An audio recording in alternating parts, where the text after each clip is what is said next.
Good afternoon, Defenders. I have the pleasure today of introducing our presenter for this session, Dr. Brenda Allen. Since I'm old, I have to take my glasses off to read the little written part of my intro, and then I'll follow up with a little personal comments about how happy I am that Dr. Allen is speaking to us. And then I'm going to hand it off to Dr. Allen so you get the information you really want to get. Professor Emerita Brenda J. Allen retired in April of 2019. When she retired, she was the Vice Chancellor for Diversity and Inclusion and a Professor of Communication at the University of Colorado, Denver, and the Anschutz Medical Campus. During almost 30 years at the university, Dr. Allen developed a track record for scholarship, for teaching, for service, for mentorship and training. Now in her pseudo-retirement, because we know she's still super busy, she's offering highly rated workshops, consultations, facilitations, and keynote speeches on topics such as inclusive leadership, anti-racism, strategic planning, and diversity recruitment retention practices. As most of you know, Dr. Allen has partnered with our agency to really help us come up with a strategic plan to make our agency more diverse, to make our agency more equitable, and to truly make our agency an inclusive one. I am so happy she's here speaking us today and that she's partnered with our agency in these areas.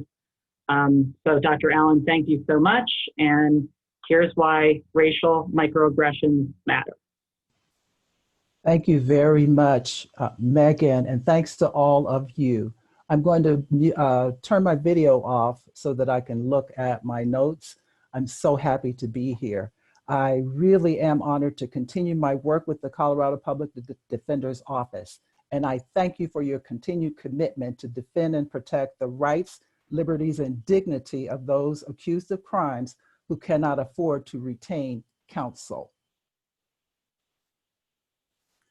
How many of you have heard this saying, it's the little things that count?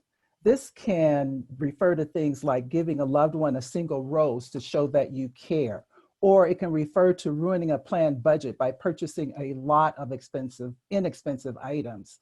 The point is that little things can add up to have a big impact. Today, we're going to look at the cumulative negative or positive effects of small messages, especially for members of non-dominant or underrepresented groups in the workplace.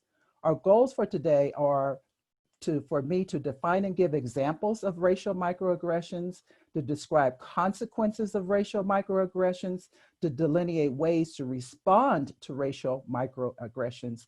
And also I'm going to share with you micro-affirmations as a viable option for more inclusive interracial interactions. And I'm going to include with some recommendations for next steps and invite you to think about so what, now what, based on what I've shared. And I want you to pause just for a moment and set your intention for learning and being receptive to what we will do this afternoon. To help you with that, achieving your intention, as you pause to think about it, I invite you to use this format to jot some brief notes related to insights and ideas that arise for you, and to track your feelings and personal examples that you may have witnessed, experienced, or heard about. For instance, when I describe a type of racial microaggression, you might realize that you've said or done or seen something like that. Or you might remember a specific example where you've experienced what I'm explaining. Either way, this may evoke some emotions that I encourage you to track. And as you feel those feelings, I encourage you to understand that that can be something positive you can turn into action and intention. And then to keep track of insights or aha moments and ideas for what you might do. Because cultivating mindfulness and self-awareness is crucial for understanding and fighting racism. Before we get into microaggressions and micro-affirmations, I'm going to briefly define key concepts. These are going to be familiar to those of you who have attended or viewed previous presentations I've given on this topic. I just believe it's important to clarify meanings. We start with the idea that race is a social and political construction that's based much more on social processes and political and cultural processes than actual physical differences. You probably know that the Human Genome Project concluded that race doesn't correspond with biology and genetics. However, race as a concept has been and still is being used to justify domination, exploitation, and violence against racially and ethnically minoritized groups. Then there's racism, and as this definition really strives to stress, racism is systemic. It's not individualized, even though individuals help to perpetuate those systems. And as you know, there's an abundance of data about racial inequities and disparities related to quality of life and longevity from inception to death, evident in every sector of private and public life. In addition, an important impact to note is on people of color. Some people of color is racial battle fatigue, symptoms ranging from anxiety, frustration, shock, anger, depression, low, mid to high level that we may experience navigating historically white spaces, and can experience the environment as stressful, exhausting, diminishing to our self-efficacy, comfort, and well-being. I can tell you that many of us are feeling particularly fatigued these days as we struggle to process our own emotions and deal with various struggles while being inundated with requests from white people who want to apologize and or who want us to help them process their awareness now that racism is real, or to educate them. And by many accounts, racial microaggressions are abounding these days, even as so many people have positive intentions. I don't want to downplay how important that is. And also the emotions range from this sense of renewed hope to a cautious optimism, at least in my case, they do. Then there's anti-Black racism, which is really important to point out as a particular type of racism, systemic again, that white people as well as non-Black people of color may hold. And of course, within that is internalized racism for some Black people. The most important thing to focus on as we think about these systems and different types of racism is anti-racism. And as Angela Davis asserts, it is not enough to be non-racist. We have to be anti-racist. Because racism is deeply embedded, we need to take systemic actions based on inequities that racism has generated.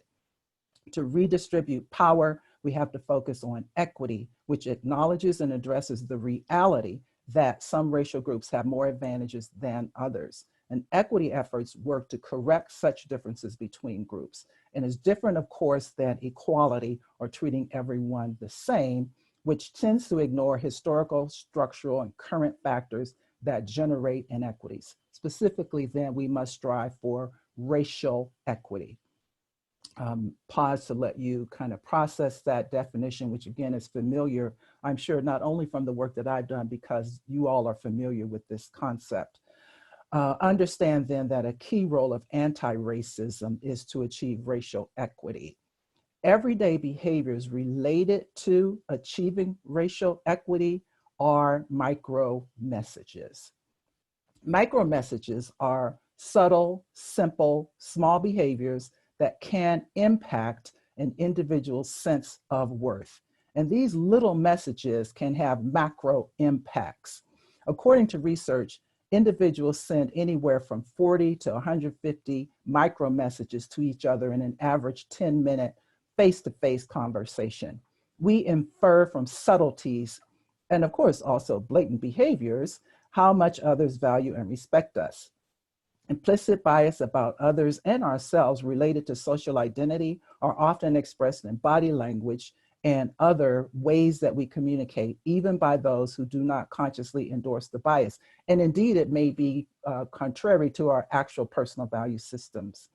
Facial expressions, gestures, choice of words, other ways how you say what you say, seeming present or distracted, patient or impatient, etc., are examples.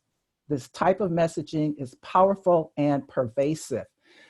Please note that they're called micro messages, not because you can't see them necessarily, but because they may seem insignificant. And they're called micro not because they're trivial either. Today, we're going to look at two types of micro messages, microaggressions and micro-affirmations. Microaggressions refer to brief slights, snubs, or insults that members of non-dominant or underrepresented groups experience from individuals who often are unaware that they have said or done something offensive. These racial microaggressions, then, as logic would say to you, are those related to racial and ethnic identities. Although some people may think that these small communication interactions are harmless, they can have harmful consequences that I will share a bit more with you later. Sometimes people not only are well-meaning, or they may say it was just a joke or I was just kidding, and yet psychologists have compared microaggressions to a death by 1,000 cuts. I think it's important to trace the history of terminology such as this, so please allow me just to share a little in case you're not familiar. Chester M. Pierce, a psychiatrist and professor, coined the term microaggressions in 1970. Dr. Pierce based this on interactions he regularly witnessed between non-Black Americans and African Americans. He observed frequent instances where non-Black individuals made comments that left African Americans feeling dismissed, insulted, or invalidated. For example, "Wow, you are so articulate," or "You speak so well." I'll refer more to this example later. Pierce distinguished these brief moments from what he referred to as macroaggressions, or highly extreme forms of racism. Then in around 1973, ombudsperson Mary Rowe built upon Pierce's work by studying micromessages in higher education. And she named two types of micromessages that she observed. First, there were micro inequities, which she talked about as small, brief actions that make individuals from underrepresented groups feel devalued, discouraged, excluded, or ignored. And these include verbal and nonverbal cues, such as words, facial expressions, vocal tone. For example, when someone rolling their eyes when another person speaks with an accent, or interrupting someone from an underrepresented group while they are speaking. Rowe explained that micro-inequities are based on unconscious biases, and she presented these as types of microaggressions. She called the second type of micro messages micro-affirmations, small acts and events that convey respect, recognition, support, validation, and encouragement. For example, listening respectfully when someone speaks with an accent, or allowing an underrepresented group member to finish speaking. I'll elaborate more on that a little later today. By the early 21st century, the term microaggressions referred to covert discrimination against any socially marginalized group. In addition to people of color, this includes women, persons who are LGBTQ+, persons with disabilities, persons from non-dominant religious groups, persons who do not have citizenship status, and so forth. Professor of Counseling Psychology, Daryl Wing Su, is the leading scholar on microaggressions. In his book, which is the book cover shown here, he defines them, explains why they matter, and describes how to address them. He contended that microaggressions are part of the everyday experiences of many members of non-dominant groups, that they are commonplace within a wide variety of contexts. The concept of microaggressions has been extended to encompass many types, including micro-invalidations, micro-assaults, and micro-insults. And microaggressions can occur through electronic, environmental, hierarchical, and/or organizational contexts. We're not going to go much in depth due to time constraints. We're going to focus on interpersonal, thinking about microaggressions on the interpersonal level. And you may be familiar, you may remember this slide, which is looking at personally mediated or interpersonal racism. And that's the category under which we're going to really delve into racial microaggressions. They are based on systemic isms and related to implicit and explicit biases. Across the criminal justice system, personally mediated racism can occur in all of the ways and places that individuals communicate with one another. And microaggressions is one example of those types of interactions, where people of color may experience a kind of stream of these small insults insults and slights that eventually take their toll. And some of these are shown here. Where are you from? Where are you really from? No, where are you really, really from? What are you? You speak English so well. What do your people think about that? You're really pretty for someone so dark. Your name is too hard to pronounce. Can I call you Mary? You don't act like a normal Black person. Why do you sound so white? You're not like other Muslim people. So these microaggressions sometimes lump all members of a group together.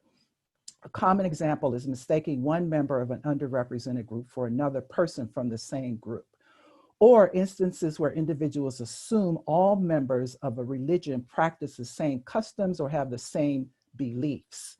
For example, assuming that all Muslim people wear head coverings, and when non-Muslim people assume that all Muslim people are affiliated with terrorism in some way. Also, people may believe, for example, that all Jewish people are wealthy and stingy. A final example is that Native Americans often are considered to be all the same. Even though all of these are extremely heterogeneous groups, and I would especially point to Native Americans, people assign universal characteristics to them, such as which leads into this point that they all look alike, have similar life experiences, are prone to, in particular, anything negative that has been associated with that social identity group. I want to walk you through a couple of examples to give you a sense of not only what the examples are, and I imagine by this time you all are familiar with them, but I think it's important to dive a little deeper in terms of helping people to understand through these sample responses, which actually also help to explain why these kinds of microaggressions can matter. And by the way, whether or not and how these kinds of statements or other ways of engaging with people matter to the person who is a member of the non-dominant racial group, of the minoritized racial group, because that really varies, but whether or not they matter to that person, they still matter for the overall context in which you're striving to foster inclusion.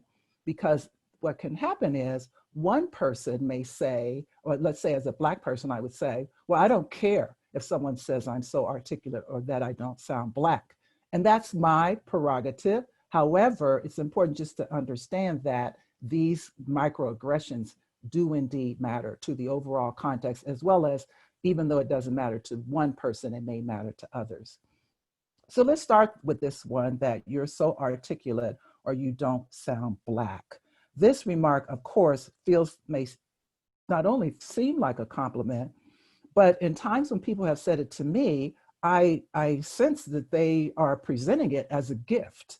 And yet I do tend to feel that it's offensive, even as, however, I understand that most of the times I've experienced, if not all the times, I do think that people mean well. It happened recently, and I graciously told the person when we were one-on-one, in case you don't understand, in case you don't know, and in case you may say it in another setting where someone else would not receive it in the way that I did, because I believe you didn't mean it, please understand that that can be taken as more of an insult. And when a white person says something like this, or another person of color, it can imply that they didn't expect to hear intelligence from a Black person. And because that person didn't fit the stereotype, there was this sense of, wow, you're so articulate. And actually, what seems unstated is for a Black person. And this, as I think about this through time, I don't recall hearing someone say you're so articulate to anyone other than a Black person or a person of color. Of course, that might be my own selective bias. But I love the response, and there's an article, a CNN article. I have a list of resources at the end of the slide deck, and you will receive access to the slide deck, where it says, I know you meant that as a compliment, but unfortunately that connects to a larger history of people being surprised that Black people can speak so well.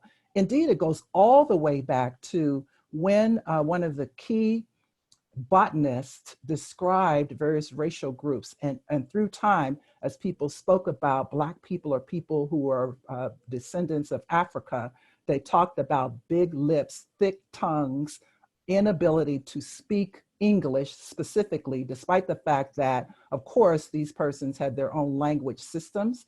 So you can trace it all the way back to that and see then that kind of implication.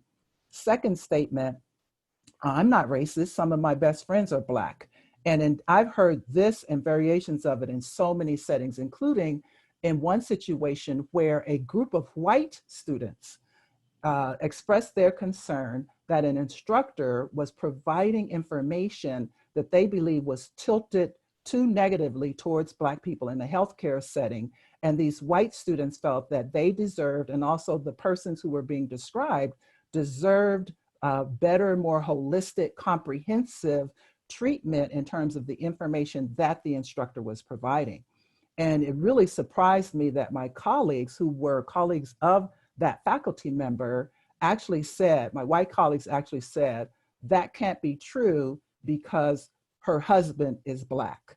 And so this kind of logic that really does not seem to think through what one is saying is actually stated well in this response, or implied in this response. Saying I can't be racist is denying the larger social context in which all of us are living. It goes back to the notion of systems and structures. And it's not about individual intentions or biases, it's about collective work. So even with the best of intentions, as long as you're supporting racist policies and ideas that undergird those policies, all of us can indeed, as this person is saying, be racist. I think it's more that all of us are, racism is part of how we engage with one another. And this sort of denying that one is racist, I believe, opens the way to kind of avoid really doing the work, really understanding that we all, and I count myself in that, should be attentive to these systemic issues.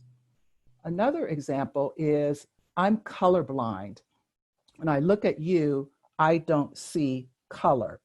And this one really gets to an important point, that not acknowledging race is both denying a person of color's racial ethnic experiences, while also potentially denying the existence of racism.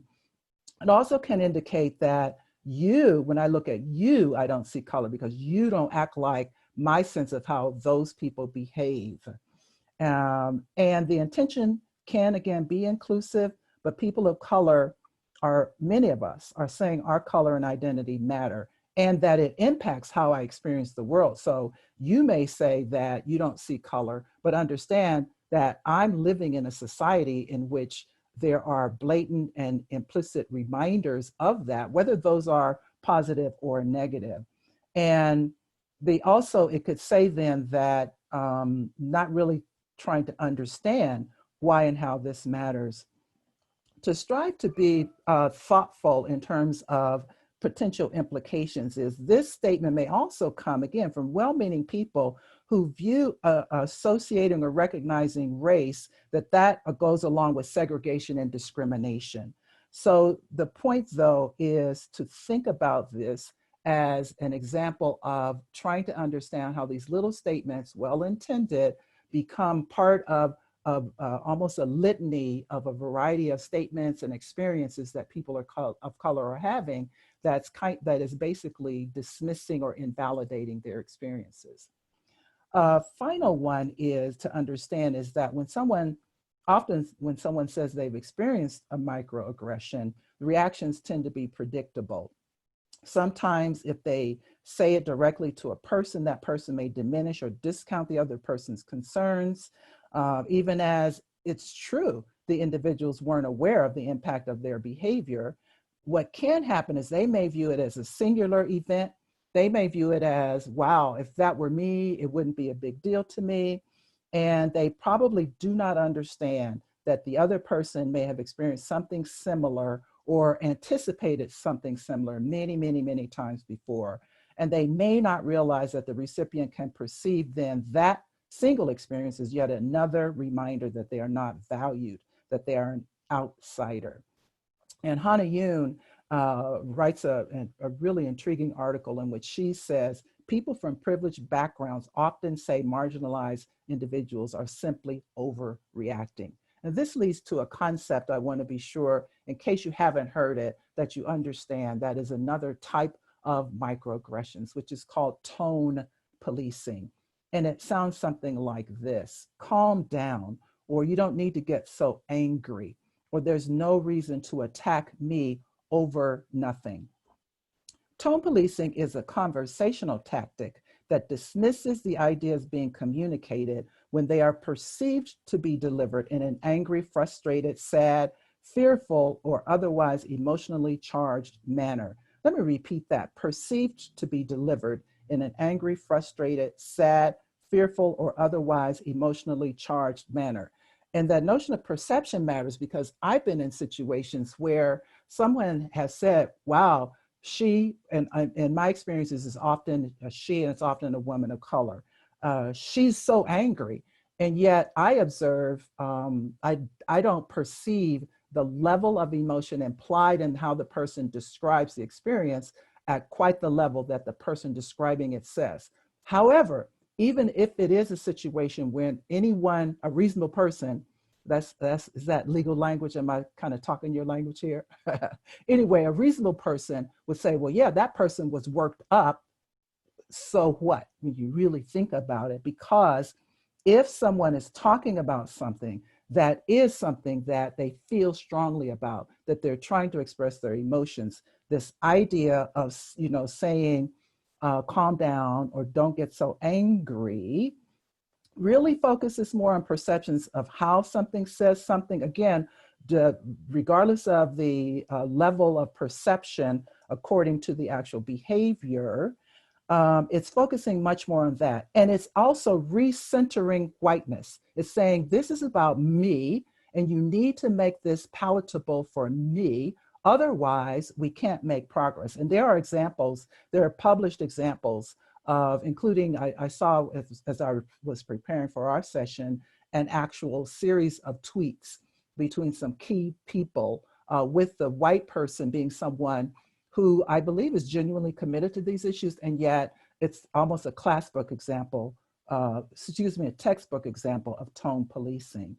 So, and this notion of saying that one feels attacked, or saying the language you're using is making me feel ashamed. And so this kind of says that we can't make any progress unless you say it in a tone that I find palatable. And this interest in fighting against pain and oppression is limited to how comfortable they are in the process, as opposed to how about some empathy, how about witnessing anger or fear or frustrations. It becomes even more of an impetus to say that one wants to work against racism. As I shared a little about microaggressions so far, it's important to note that critics have contested the concept of microaggressions. For instance, psychology professor Scott Lilienfeld contended that reports about microaggressions aren't based on rigorous scientific research, and that they do not reflect sentiments of most or all quote unquote minority group members. He also cited the difficulty of assessing subjective reports from persons who claim to have experienced microaggressions. And I think it's important to be aware of these and other criticisms. However, I also believe, and I agree with Dr. Sue, who said that the existence of microaggressions is hard to dispute. And given the increasing attention to microaggressions across many workplace contexts, I believe we should learn about them and strive to address them. And in the spirit of learning more about microaggressions, I want to share with you, again, some of you are probably already familiar, and you may be able to add to my list. But one of the ways I approach this work, as I shared with you before, is trying to get people to really understand the why, get people to understand the basis for some of these concerns. I think some of the criticisms neglect to dive a little deeper into truly trying to understand. So I've mentioned some of the potential impacts earlier, this notion of racial battle fatigue, and the consequences can be cumulative to individuals and to organizations They can take their toll on the members of non-dominant groups who experience them or even anticipate experiencing them. Sometimes it's almost like waiting for it to occur. And research reports that being the focus of frequent microaggressions can make people feel unwelcome, unsupported, devalued, incompetent, marginalized, humiliated, discouraged, or even invisible. It can impact physical and mental health. And continuously experiencing these then can mean less creativity and engagement, low productivity, that almost ironically, I guess, can impact employees' performance ratings and chances for advancement, including this idea of, the sense of processing people's emotions as if they are inappropriate, can then factor into ways that others are evaluating them formally and informally. In addition, employers and others may unconsciously then rely upon the stereotypes that the microaggressions imply. For instance, a person who speaks the dominant language in an organization with an accent may not get promoted because the evaluator assumes that those communication skills are inadequate for a high-level position.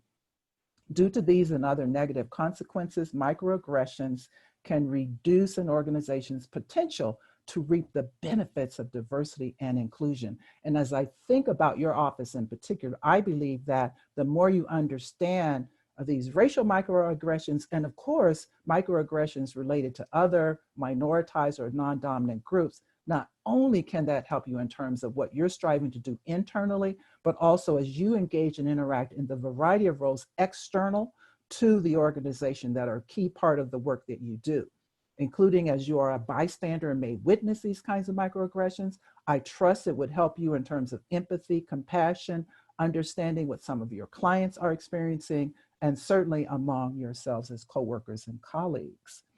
So organizations then may have to pay costs associated with things such as higher absenteeism, lower retention, reputation or brand appeal, and even attracting and keeping talent from diverse backgrounds. So this is important because microaggressions can help to sustain stereotypes and implicit biases. They can help to reinforce dominant belief systems such as patriarchy, white supremacy, heteronormativity, classism, among others. So what to do? What to do? Pause for a moment and think, based on what I've shared so far, if you have some ideas of what you can do, or maybe you're already doing that you might want to continue to do, or some things you might want to stop doing based on what I've shared so far. So one of the things to do is to educate yourself and others. And the great thing is that there is a wealth of information and insight available. As is the case with information in general in the world, there's some information that I would deem as more, not so much relevant, but more on point than others. And I would encourage you to visit my website, differencematters.info, and also especially after October, because I have decided to really make that a kind of curated site. So it has the Brenda J. seal of approval in terms of information about these kinds of issues. But really work on educating yourself and others and learning more about microaggressions, and to get examples then from a variety of resources that are available in formal research, online publications, and social media campaigns. And members of dominant groups often aren't aware of microaggressions with which members of non-dominant groups are quite familiar. So many times when I give examples during training sessions, participants from non-dominant groups usually nod their heads knowingly. So these are ways to think about microaggressions through that education and through paying attention. And this particular resource, I actually have the link to this. It's a great infographic. There's a lot that's contained in that one display that I think might be helpful, especially if you're just learning, really beginning to learn about microaggressions and what to do. So I want to share briefly an experience that I had. During a staff meeting, I offered an idea related to our discussion and no one responded to me. Later in that meeting, a white male said something very much like what I had shared, and the chair of the department responded positively to him. And so this idea of giving credit to someone else is a type of microaggression. And it's also, someone may view it as that they didn't mean it, it's no big deal. And yet on top of other ways, for me in that situation, I was questioning whether I was really valued, questioning did I belong there. This was yet another. And then to add insult to injury, one of my white male colleagues told me after the meeting that he was sorry that the chair had not acknowledged my contributions. And so I didn't think about asking my colleague, because that was relatively early in my career before I knew about these issues. I didn't think about saying, so why didn't you say something? Which is one way, of course, to respond to microaggressions. And I also didn't consider pointing out during the meeting or afterwards that the other individual had said something similar to my idea. So another topic to learn about is how persons who experience microaggressions might respond effectively to them. And I have a great resource there that is helpful then not only for the person who may experience a racial or other kind of microaggression, but also to anyone else who's an advocate or might be a bystander. And there's a link to resources for that. In addition to educating yourself, or a way to educate yourself is to offer training. And to do that, of course, with really highly reputed people who can also show you the way in terms of what to do and why. And also for, remember, I'm always stressing the need to make whatever work you do systemic and strategic and sustainable.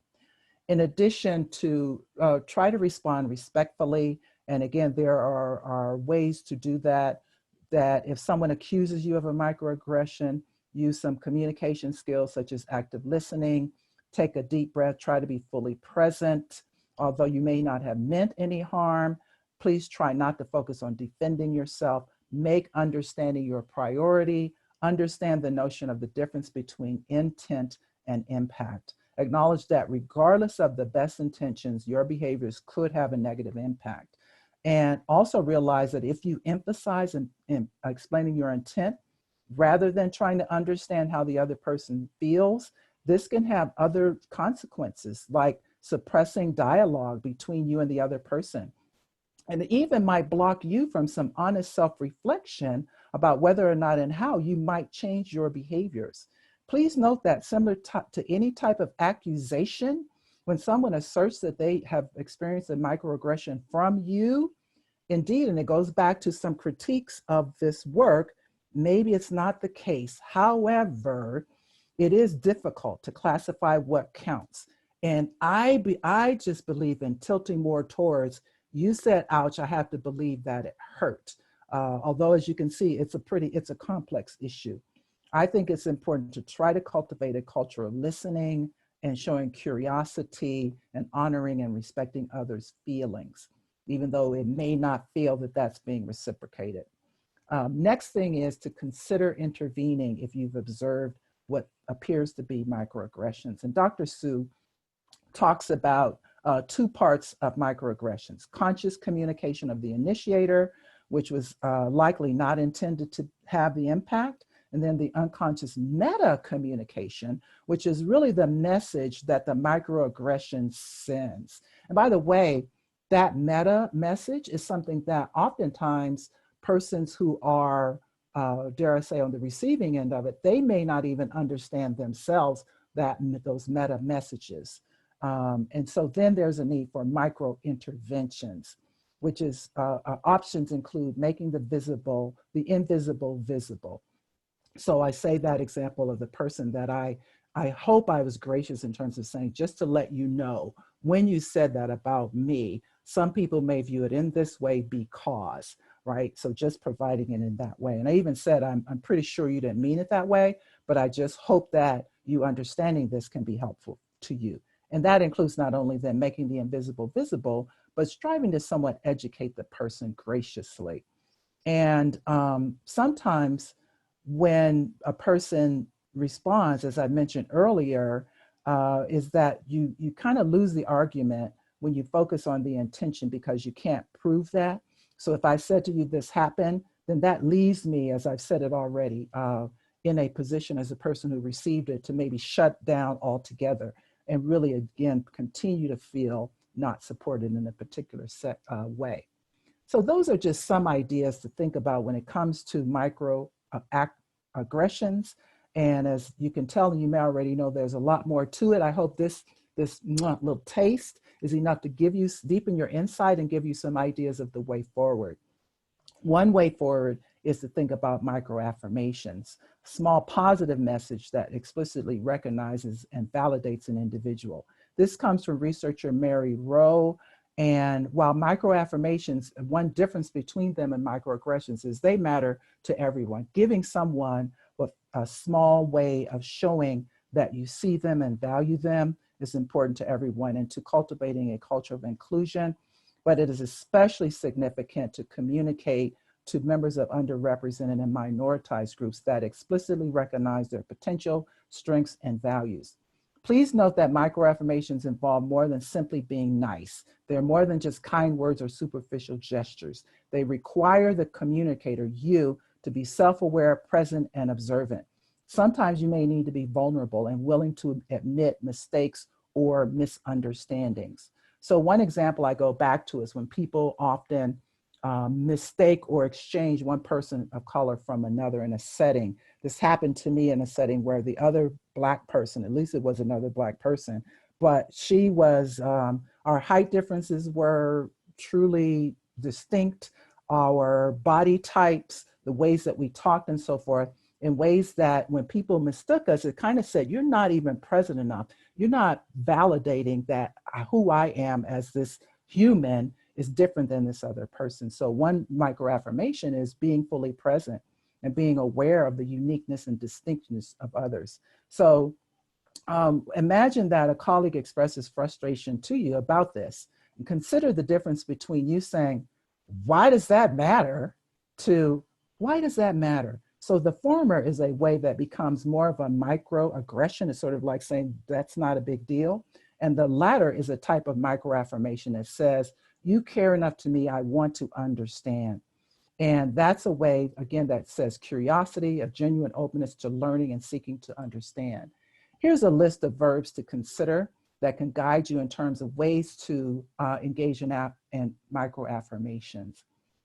Acknowledge, advise, advocate, apologize, appreciate, include, individuate. That is to say, to see each person as a distinct human individual with their own complexities, etc. Stand up for, support, train, trust, understand, value. And notice that these should never be expressed in patronizing ways. They require that you have paid full attention to the person in the setting such that you can offer this kind of macro affirming behavior. And notice that they're all not just ways that you help someone else, like support, reward, and empower. They also include ways that you show, you affirm, you validate them by genuinely seeking assistance, such as consult, learn from, and solicit feedback.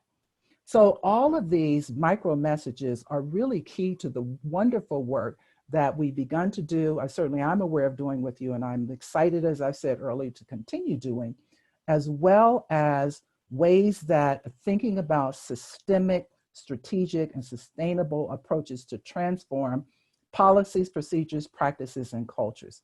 That is essential. And that includes, just to briefly recap, these 5 ways of priority, strategy, best practices, resources, and accountability.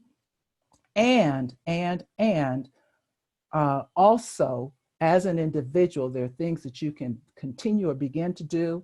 And I close by inviting you to think about, as you think about micro messages and how little things can mean a lot, what might you stop doing when it comes to what you've learned or even relearned today?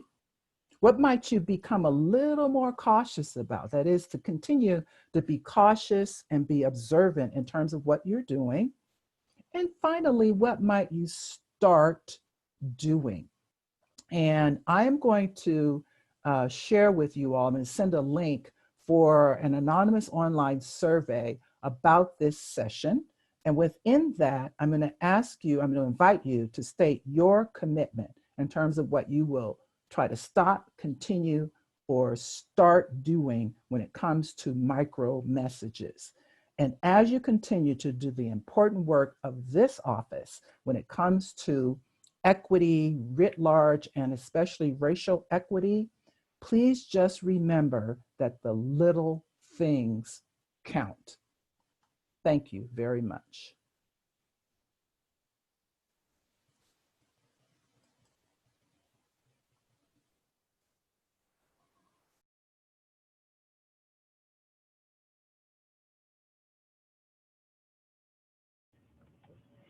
Thank you so much. Thanks, Dr. Allen. You're welcome. Enjoy the rest of your conference. See y'all soon. Bye-bye. Bye-bye.